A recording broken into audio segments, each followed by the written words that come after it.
이제 말씀으로 들어가도록 하겠습니다. 오늘 말씀은 제가 사실은 미리 부활절 메시지를 이렇게 준비를 해놨습니다. 그런데 오늘 이렇게 부활절 행사 또 오늘을 기점으로 해서 이게 절대적인 건 아니지만 제가 부활절과 또 크리스마스 때가 되면 꼭 이 성만찬을 좀 해야 되겠다, 이런 마음을 가지면서 거기에 좀 맞는 또 하나님이 주시는 마음으로 말씀을 이렇게 좀 바꾸게 되었습니다.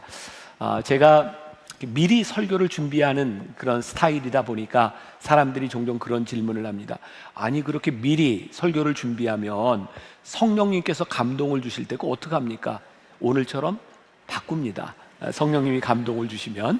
그래서 오늘 우리가 함께 나눌 이 말씀은 우리가 부활절에 흔히 듣던 그런 말씀은 아니고 부활절에 조금 생소한 말씀이 될 수도 있을 것 같아요. 시편 40편 1절부터 3절까지 말씀입니다. 우리 같이 한 목소리로 봉독합니다. 시작. 내가 여호와를 기다리고 기다렸더니 귀를 기울이사 나의 부르짖음을 들으셨도다. 나를 기가 막힐 웅덩이와 수렁에서 끌어올리시고 내 발을 반석 위에 두사 내 걸음을 견고하게 하셨도다. 새 노래 곧 우리 하나님께 올릴 찬송을 내 입에 두셨으니 많은 사람이 보고 두려워하여 여호와를 의지하리로다. 아멘. 제가 지난주에 예배를 마치고 우리 청년들 중에 한 나무 공동체 변화산이 되면 제가 1등하는 출석 1등하는 청년 나무들과 함께 식사를 합니다. 제가 식사를 냅니다. 저는 시상이라고 생각하는데 같이 먹는 청년들도 상이라고 생각할지 벌이라고 생각할지 그건 잘 모르겠어요. 아무튼 청년들과 함께 밥을 먹고 이렇게 가는데 한 청년이 저에게 그런 질문을 했습니다. 목사님, 요즘 저에게 시도 때도 없이 어떤 실패감, 절망감, 이렇게 우울증이 찾아옵니다. 제가 어떻게 이걸 이길 수 있을까요? 좋은 방법이 없을까요? 제가 이렇게 대답을 했습니다. 좋은 방법 없어. 괜찮아. 우울증, 패배감, 절망감, 그거는 누구에게나 찾아오는 거야. 우리가 예수를 믿고 신앙생활하는 크리스찬으로 살아간다고 해서 우리들에게 어떤 근심과 걱정이 없는 삶을 우리들에게 주지 않아. 그건 너무나 당연한 거야. 중요한 것은 우리들에게 절망감, 실패감 혹은 우리들의 인생에 어떤 깊은 웅덩이 가운데 있을 때에 우리들이 어떻게 이것을 회복할 수 있는가. 부활의 주님을 바라볼 때에 우리들이 회복한다고 하는 것은 어떤 것일까? 그때 저에게 들어왔던 말씀이 오늘의 본문 말씀이었어요. 다윗이 이런 고백을 하죠. 기가 막힐 웅덩이와 수렁에서. 기가 막힐. 그러니까 다윗에게 있어서 그 상황이 어떤 상황이었을까? 이건 도저히 자기가 헤어나올 수 없는 그런 상황. 근데 다윗이 그때 하나님께 부르짖습니다. 부르짖는 다윗의 삶을 바꾸셔서 하나님이 새 노래를 부르게 하셨어요. 저에게 있어서 부활은 부활의 생명과 부활의 능력을 믿고 살아가는 우리들에게 있어서 기가 막힐 웅덩이에서 새 노래를 부르게 하시는 것, 이것이 부활의 신앙을 가지고 살아가는 사람이 아닐까. 2019년이니까 벌써 6년이 되었네요. 제가 시편 말씀을 가지고 12주 시리즈로 설교를 했던 적이 있습니다. 기억나시나요? 제가 우리 M클래식과 함께 성지에 가서 이렇게 찬양을 하고 뮤직비디오를 이렇게 찍어서 그 시편에 맞는 영상과 함께 말씀을 나누었던 때입니다. 그때 제가 이런 얘기를 했어요.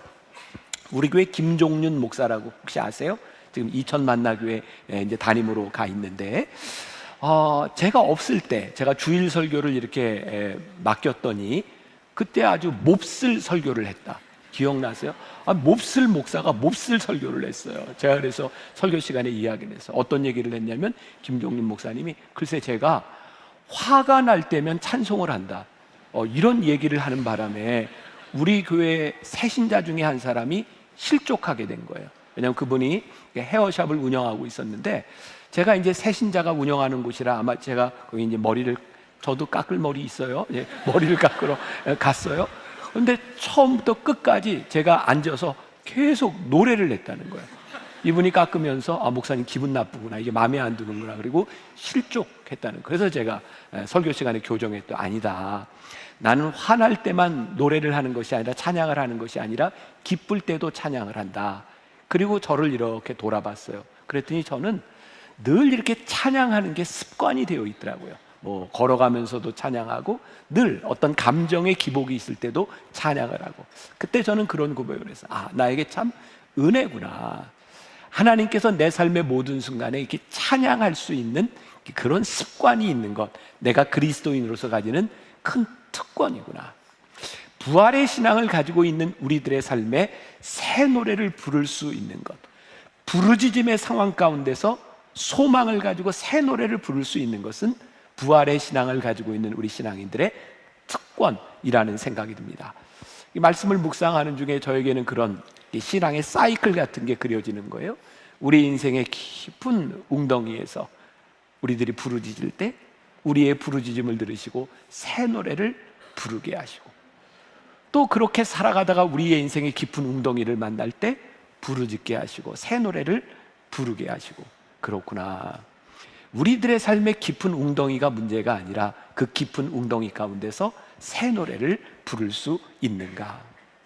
때때로 우리들이 깊은 웅덩이 가운데서 실족하는 경우들이 있어요. 왜냐하면 깊은 웅덩이에서 우리들이 부르짖을 때, 아, 나에게는 능력이 없어, 내가 이걸 어떻게 견뎌나갈까, 혹은 우리들이 부르짖다가 지치는 경우들도 있는 것 같아요. 근데 저는 오늘 여러분들에게 분명하게 말씀드리고 싶은 게 있어요. 우리가 부르짖는 것, 하나님을 찾는 믿음은 우리의 능력이 아니에요. 그것은 하나님의 능력에 있는 것이지 우리들이 부르짖을 수 있는 능력이 있는 게 아니에요. 제가 말씀을 준비하며 보았던 어떤 책에 이런 이야기가 나오더라고요. 어떤 2층 집에 불이 났어요. 엄마가 그 아이를 데리고 빨리 이렇게 이제 피난을 가는 거죠. 밖으로 막 나오려고 하는데 갑자기 연기가 확 치솟으니까 어린아이가 겁이 나서 엄마의 손을 뿌리치고 다시 올라갔어요. 그리고 2층 위로 올라갔는데 불길이 막 치솟으니까 이 아이가 창문을 열고 사람들에게 소리를 지르는 거예요. 살려주세요, 살려주세요. 그때 밑에 있던 아빠가 아이에게 이야기해요. 아, 아빠가 너를 붙잡아 줄 테니까 뛰어내려. 그랬더니 아이가 아빠에게 이렇게, 아빠! 그런데 아빠가 보이지 않아요. 근데 아빠가 이렇게 얘기해요. 얘야, 괜찮아. 내가 보여. 뛰어내려. 가끔 우리의 인생의 불길 가운데서 우리들이 그런 이야기를 하는 것 같아요. 하나님 보이지 않아요. 하나님 제가 어찌할 수 없을 것 같아요. 근데 하나님이 우리들에게 이렇게 말씀하실 것 같아요. 뛰어내려. 괜찮아. 내가 보고 있어. 부활의 주님을 믿는 이 믿음은요, 우리의 능력이 아니에요. 부활하신 주님의 능력을 우리들이 믿기 때문에 깊은 웅덩이 가운데서 우리들이 찬송할 수 있는 거예요. 우리의 힘은 우리를 건지시는 하나님의 능력에 있다. 죽음에서 부활하신 주님의 능력에 있다. 그것을 믿는 사람이 부활의 신앙을 가지고 살아가는 사람이에요. 저는 그런 생각을 해요. 우리들이 부를 수 있는 이 새 노래, 이 새 노래는 깊은 웅덩이를 경험해 보지 않은 사람은 부를 수 없는 노래. 제가 참 좋아하는 표현이 있어요. 생생함. 우리들의 신앙을 가장 생생하게 만들어주는 것은 우리들이 깊은 웅덩이를 지날 때, 죽음의 골짜기를 지날 때 하나님께서 우리들에게 부르시게 하는 찬송이다. 한번 짧은 시간이지만 여러분들의 인생을 한번 이렇게 생각해 보세요. 제 삶에도 그랬어요. 내가 이 시간을 어떻게 지나가지? 내가 어떻게 이 시간을 견딜 수 있지? 그런데 지나놓고 보니까 하나님이 지나가게 하셨고 내가 새 노래를 부르고 있어요. 제가 지난주에 어떤 교회 집회를 인도하게 되었어요. 제 후배 목사님인데, 제가 알고 있는 목사님이지만 이 근래에 일어났던 일을 제가 잘 모르고 있었어요. 제가 목사님 방에서 잠깐 이야기를 하는데 목사님이 이렇게 눈물을 머금고 그렇게 이야기를 해요. 목사님, 지난 몇 년 동안 제가 참 힘든 시간을 지났습니다. 코로나를 지나는 동안 이 목사님에게 우울증과 강박이 찾아온 거예요. 어느 날 비가 오는데 혼자 길거리를 비를 맞으며 걷고 있더래요. 그리고 죽음을 생각해. 목사가 이러다 자살할 수도 있겠구나, 그런 생각 가운데, 근데 그 힘든 가운데 이 목사님 사모님이 혈액 종양 암이 발견이 됐고, 이 사모님은 치료를 하고 수술을 해야 되는 상황인 거예요. 이 목사님이 정말 힘들었던 건 그 사모님을 그렇게 아끼고 사랑한다고 했지만 자기가 가지고 있는 그 증세, 어려움 때문에 사모님을 돌보지 못하는 것 때문에 더 힘들었대요. 사모님하고 둘이 그렇게 얘기를 했답니다. 우리 둘이 힘든 시간을 지나가는데 우리 각자 도생하자, 우리 한번 살아보자. 그리고 시간이 지난 거예요. 물론 여기에 여러 이제 과정이 있고, 또 그 목사님은 제 후배 목사님인데 제가 설교했던 설교와 제가 이야기했던 그런 유튜브를 통해서 많이 회복되었다는 이야기를 하면서 지금은 목사님, 제가 회복이 되어서 그때 흘리는 눈물은 아픔의 눈물이 아니라 기쁨의 눈물을 흘리면서 저에게 이야기를 해요. 제가 그 목사님을 바라보면서 깊은 웅덩이를 지나서 부를 수 있는 생생한 그 노래, 새 노래를 부르고 있구나라는 생각이 들어요. 오늘 저는 부활절을 맞이하면서 혹시 여러분들 중에 우리들의 인생의 깊은 웅덩이 가운데서 오늘 예배하는 사람이 있다면 나의 능력이 아니라 나를 붙잡아 주시는 하나님으로 인하여 우리들이 새 노래를 부르는 특권이, 역사가 우리들에게서 일어났으면 좋겠다. 마이클 야코넬리가 쓴 영성이라는 책에 이런 이야기가 나와요. 어떤 목사님이 교인들에게 이런 이야기를 합니다. 제가 하나님의 존재가 믿어지지 않아요. 제가 교회를 사임해야 될 것 같습니다.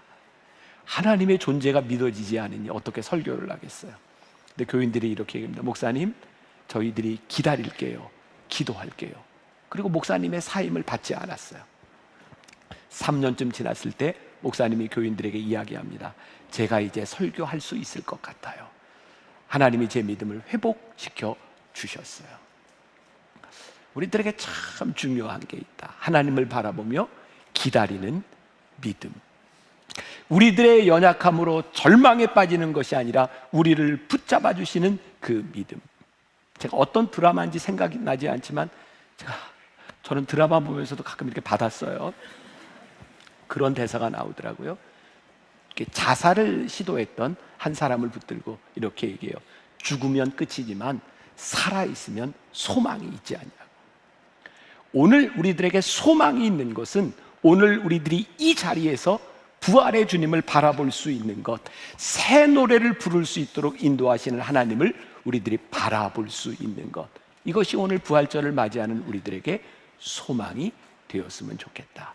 또 하나, 우리들이 부활절에 하나님을 바라본다고 하는 것이 어떤 의미가 있을까? 제가 요즘 이제 즐겨 이렇게 듣는 유튜브가 있어요.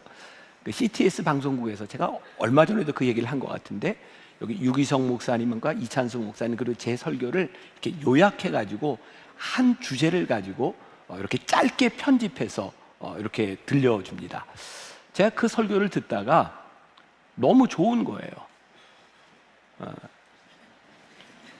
지금 너무 그런가? 뭐 다른 사람 건 그래도 제 걸 들으면 좋아서 제가 아마 내년이나 후년도에 그 편집한 그 설교 한 12개를 뽑아서 제가 한번 시리즈로 설교를 하려고 지금 마음을 먹고 있거든요. 근데 그 목사님들의 설교가 너무 좋고 그 내용들을 우리 교인들과 함께 나누어야 되겠다 생각하는데 요번 주 중이었어요. 어떤 젊은 목사님하고 이야기를 하다가 제가 이 말을 했더니 그 목사님이 이런 얘기를 해요. 목사님, 소위 여기 선한목자교회나 저기 분당 우리 교회나 여기 또 우리들 교회나 뭐 지구촌 교회나 다 목사님 라이벌 경쟁자 아닙니까? 근데 목사님, 그 목사님들의 설교나 그 목사님들의 책을 이렇게 소개할 때 혹시 목사님 시기심 같은 건 없습니까? 그래서 생각해 봤어요. 그랬더니 시기심이 있어요. 제 안에도 경쟁심도 있고 시기심도 있고, 그런데 나는 왜 이렇게 교인들한테 이걸 소개해 주려고 하는가? 가끔 어떤 분이 저희 그런 얘기를 해요. 목사님은 어떻게 그렇게 이렇게 경쟁 관계에 있는 분들의 설교 책을 이렇게 교인들에게 소개해 줄 수 있어요? 근데 저는 늘 그런 생각하거든요.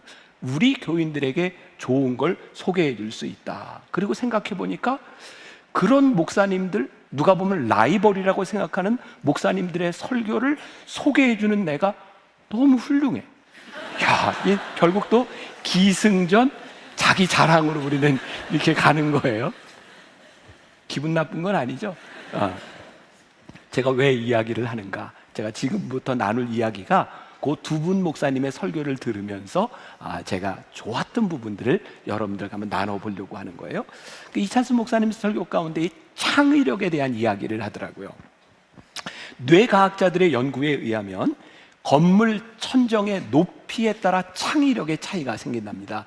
보통 일반 아파트들의 높이는 2m 30 정도 되는데 30cm를 높일 때마다 창의력이 2배로 늘어난다는 거예요. 대표적으로 조너스 쇼크라고 하는 사람, 그 연구소가 이 뇌과학 창조성에 대해서 많이 연구를 하는데, 이 연구소에는 물론 이 조나단 쇼크라고 하는 사람이 소아마비 백신 바이러스 연구를 통해서 노벨상을 받은 사람이기도 하고, 이 연구소에는 11명이나 되는 노벨 생리의학상 수상자, 교수 혹은 연구원이 있는 그런 연구소라 그래요. 그래서 제가 찾아봤어요. 그랬더니 이 조너스 쇼크의 연구소가 이렇게 지어져 있는데 여기에는 잘 나타나 있지는 않은 것 같아요. 중요한 건 이 연구소는 한 층의 높이가 3m 정도 된답니다.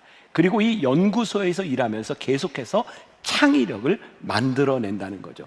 그런 예를 들더라고요. 우리가 잘 아는 애플의 창업자 스티브 잡스는 그가 창업을 할 때 연구소에서 안 했어요.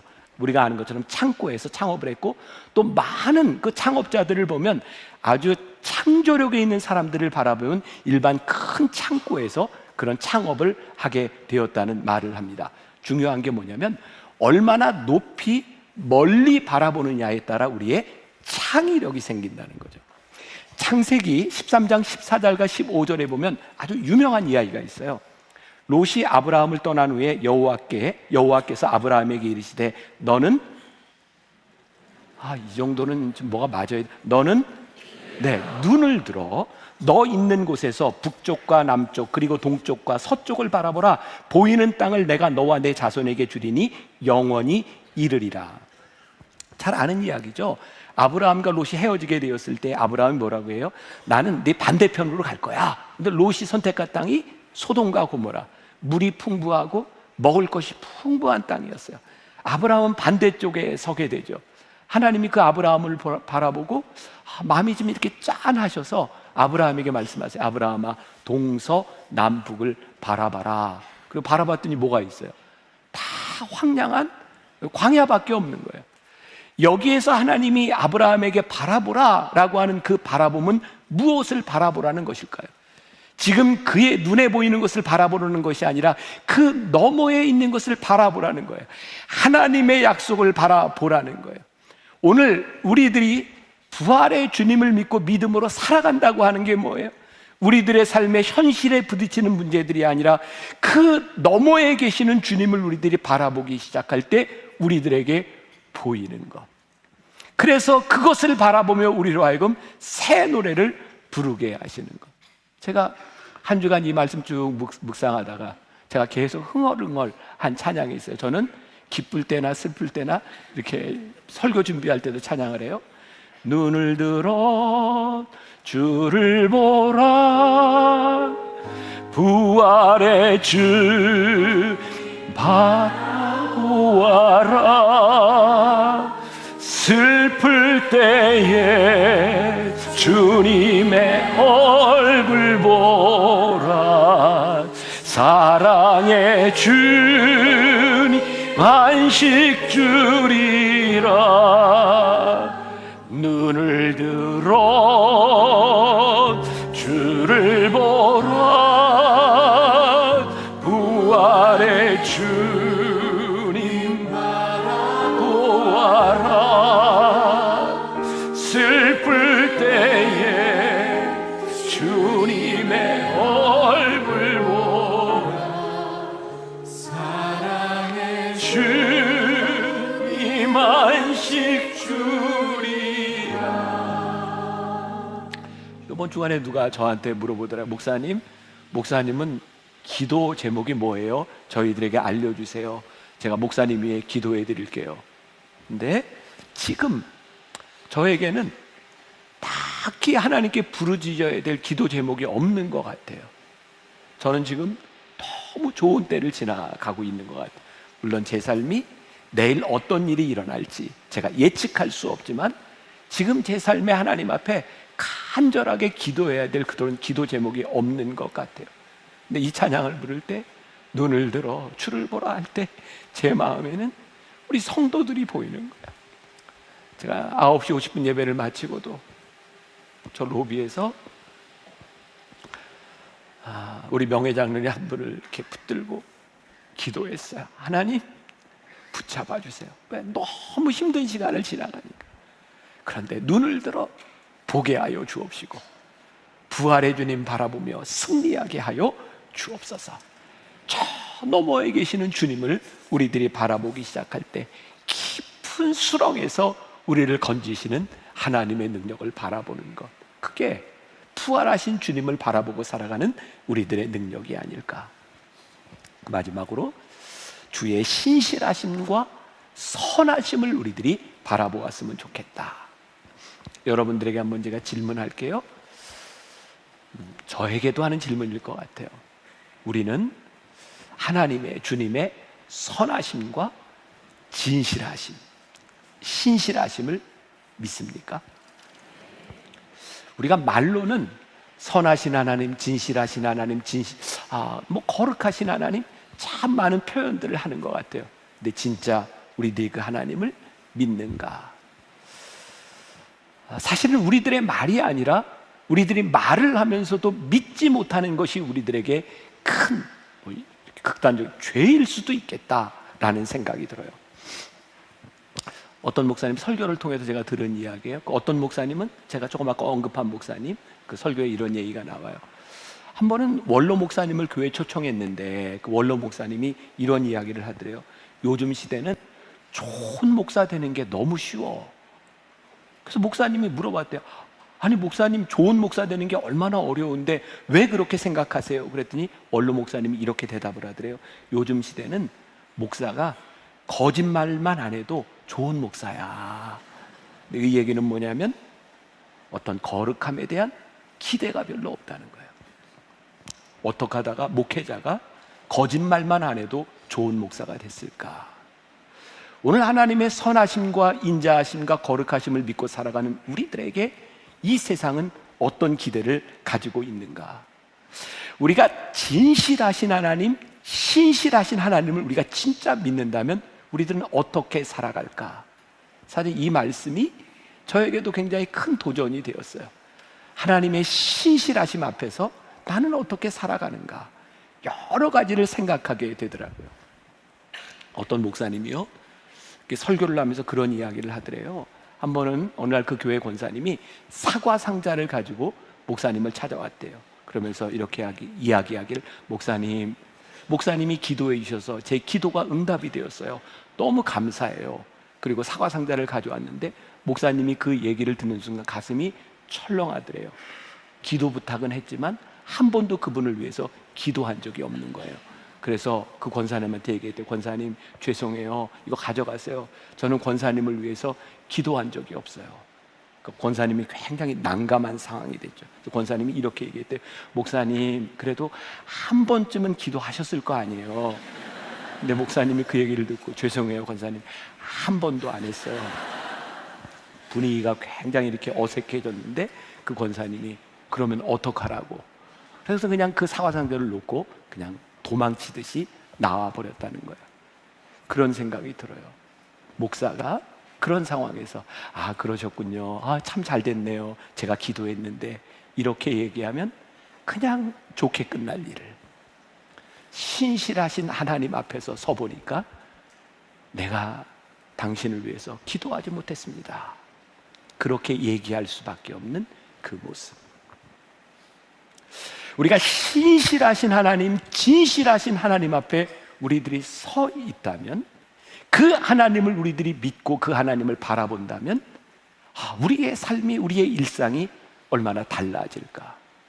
부활의 주님을 우리들이 믿습니다. 그것이 말이 아니라 우리들의 삶에서 생생하게 살아있다면 어떻게 부활의 주님을 믿는 우리의 신앙으로 우리들이 살아갈 수 있겠는가.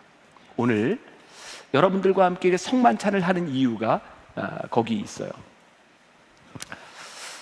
아마도 이제 오늘을 기점으로 절대적인 건 아니지만 제가 부활절과 크리스마스 때는 꼭 이 성만찬을 해야 되겠다, 이런 마음을 가지고 서 있어요. 왜냐하면 우리 주님께서 우리들에게 약속해 주신 것이 있어요. 나를 믿는 자마다 멸망치 않고 영생을 얻게 하겠다, 이렇게 말씀하셨을 뿐만 아니라 우리들에게 살과 피를 나누어 주시면서 너희들이 이것을 먹고 마셔라, 이것은 너희를 위해 찢기고 너희를 위해 흘리는 내 언약의 피와 살이다 라고 말씀하셨던 그 신실한 주님의 약속을 우리들이 믿으며 살아가고 있는가, 이거 우리들이 확증해야 되겠다. 그리고 부활절에 예배를 마치고 나가면서 이 믿음을 가지고 우리들이 나가 산다면 우리들은 주님과 함께 동행하는 삶을 살아갈 수 있으리라. 여러분, 우리가 주님의 신실하심을 믿지 않으면 얼마나 우리들의 삶이 불안할까요? 왜? 주님이 우리를 구원해 주시겠다고 약속하셨는데 우리들의 삶에 어려운 일을 만날 때마다, 우리들이 어떤 상황에 처할 때마다 그게 믿어지지 않아요. 그러면 우리들이 얼마나 불안하겠어요. 생각해 보니까 주의 신실하심과 주의 진실하심과 주의 사랑을 우리들이 분명히 믿을 때에 우리들에게 찾아오는 게 평안이구나. 아, 그래서 부활하신 주님이 제자들에게 나타나서 이렇게 말씀하셨구나. 평안하냐, 평안하냐.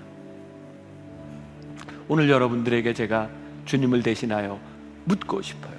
여러분, 부활의 주님을 믿고 있는 여러분, 지금 평안하십니까? 여러분, 평안하십니까? 내가 주님의 신실하심을 붙들고 있으니 제가 평안합니다. 또 이번 한 주간 저에게 이렇게 맴돌아서 불렀던 찬양이 있어요. 주의 사랑을, 주의 선하심을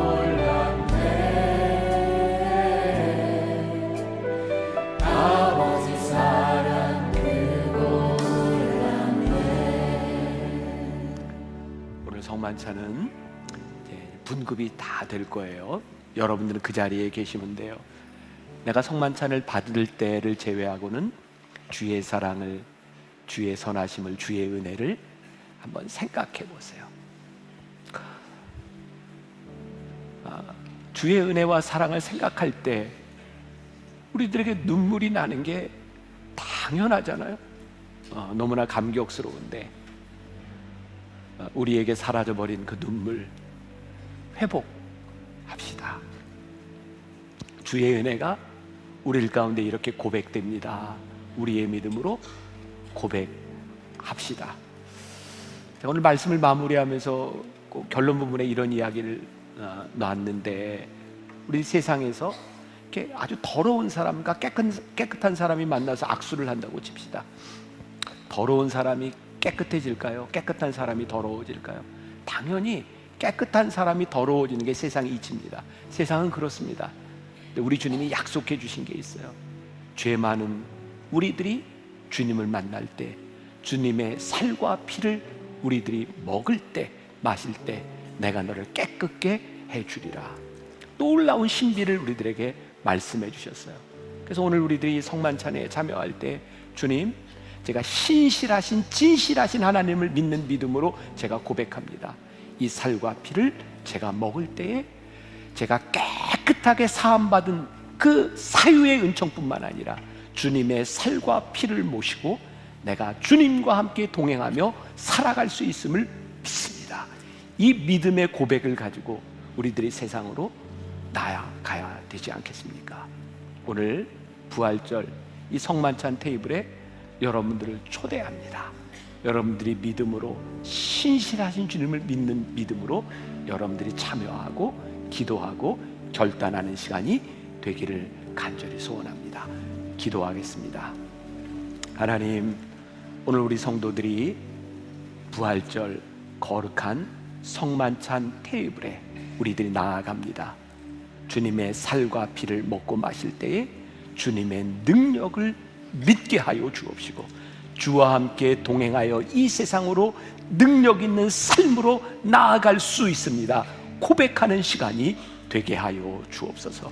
부활의 주님으로 인하여 내 가슴이 뛰고, 부활의 주님을 생각한 것으로 인하여 우리들에게 멈추었던 눈물이 흐르게 하여 주옵시고, 다시 한번 고백하는 믿음에 참여하는 시간이 되게 하여 주옵소서. 우리와 함께 하실 것을 믿사오며 예수님의 이름으로 기도합니다. 아멘. 예수님께서 십자가에 달려 돌아가시기 전 제자들과 함께 마지막 만찬을 가지셨습니다. 제자들에게 떡을 떼어주시며 말씀하셨습니다. 이것은 너희를 위해 찢기는 내 몸이니 이것을 먹을 때마다 나를 기념하라 말씀하셨습니다. 후에 예수님은 제자들에게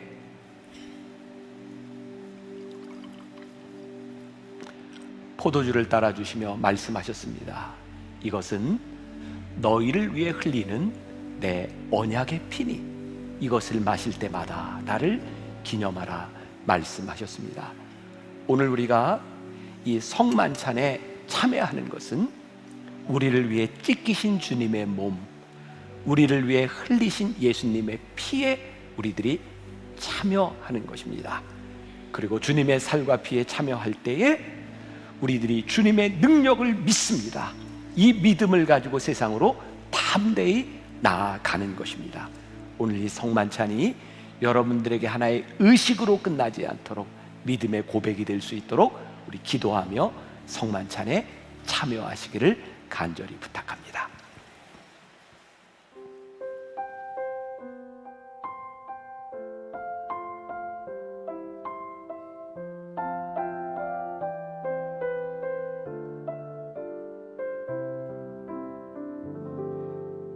여기 모인 주 사랑하는 자 은혜의 식탁에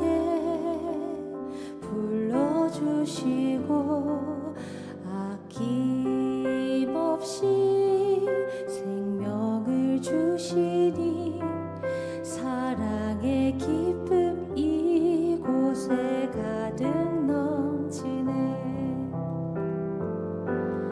여기 모인 주 사랑하는 자 은혜의 식탁에 불러주시고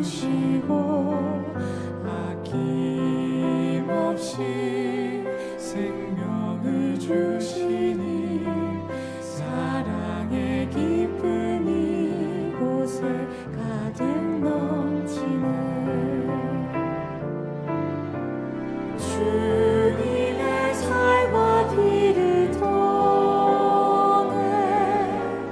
한 가족 되게 하셨네. 주님 주신 사랑 기억하며 그 인도 따라 살겠네. 여기 모인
주님, 아버지의 영원하신 말씀, 아버지의 아들, 그리고 사람의 아들이신 당신과 우리를 하나로 연합시키는 성례전 앞에 무릎 꿇습니다.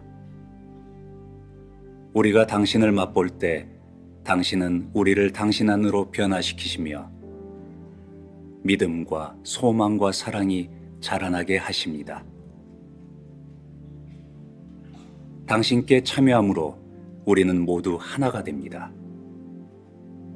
우리의 죄가 심판당하고 우리를 자유롭게 하나 되게 하며 모은 것을 한데 모으는 사랑의 힘을 맛봅니다.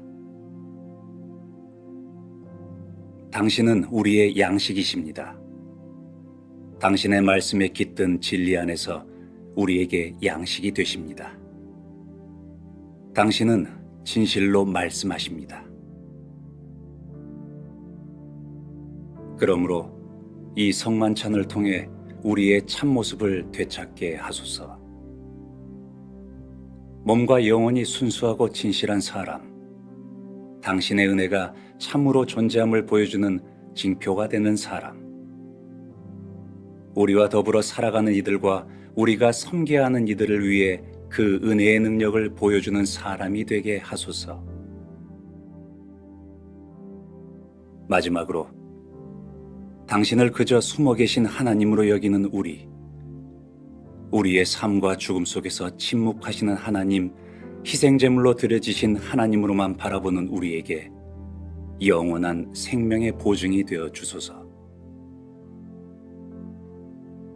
진리의 생명, 무한한 자유의 생명, 빛의 생명, 그림자 없는 밝음의 생명, 하나님의 측량할 수 없음을 거룩하게 먹고 마시는 생명, 바로 그 생명입니다. 주님, 우리가 걷게 될 수많은 길들이 있지만 언제든 당신의 성만찬으로 우리를 인도하시고 아버지의 나라에 이르도록 이끌어 주시기를 원합니다. 그 아버지께 당신을 통해 성령 안에서 모든 존귀와 영광이 영원히 있을 것입니다.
아멘.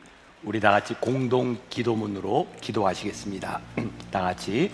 부활의 주님, 우리를 성찬의 자리로 초대하시고 주님의 살과 피를 나누게 하시니 감사합니다. 이 시간 부활의 은혜를 함께 누리게 하소서. 생명의 주님, 주님은 단 한순간도 우리를 외면하지 않으셨습니다. 고통 속에서도 새 노래로 우리를 일으키신 주님, 그 은혜의 노래로 오늘도 주님을 신뢰하게 하소서. 땅이 아닌 하늘을 바라보며 소망을 노래하게 하소서. 부활의 능력이 우리의 삶 속에 살아 역사하게 하소서. 이제 우리를 세상으로 보내소서. 부활의 주님과 동행하며 신실하게 진실하게 거룩하게 살아가게 하소서.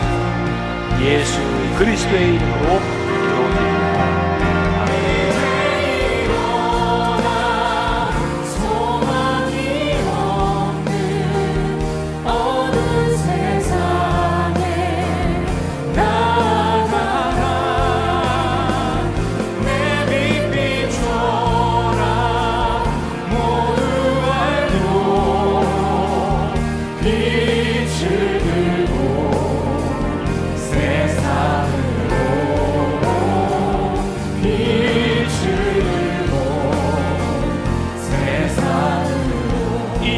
일어나, 이제 일어나. 소망이 없는 어느 세상에 나가라. 내 빛 비춰라. 모두 알도록 빛을 들고 세상으로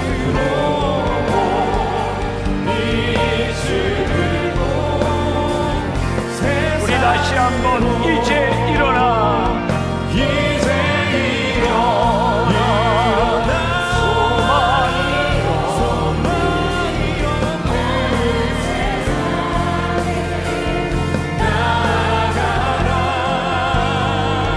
내 빛 비춰라.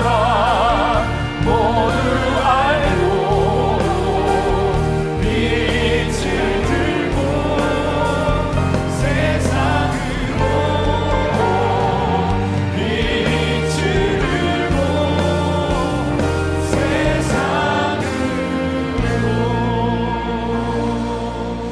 지금은 우리 주 예수 그리스도의 은혜와 하나님 아버지의 무한하신 사랑과 성령의 인도하심이 깊은 웅덩이에서 부활의 주님을 바라보며 소망을 가지고 빛으로 이 세상으로 나아가는 당신의 사랑하는 모든 백성들 위해 지금부터 영원까지 함께 하시기를 간절히 축원하옵나이다. 아멘.